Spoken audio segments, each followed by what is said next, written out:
galera, acabei de gravar o disco da banda Albra aqui em Curitiba, junto com o produtor mega fantástico Felipe Pedroli, tá aqui, que acabou me dirigindo aqui nas músicas, que eu acabei dirigindo o caminhão nas músicas.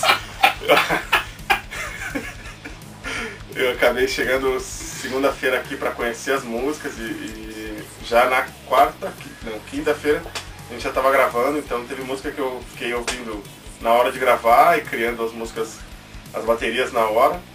Então é um processo um pouco diferente do que eu estava acostumado, mas foi bem bacana. E espero que o disco fique um petardo do heavy metal. E aí que todo mundo curta essa banda que tem um grande potencial pela frente.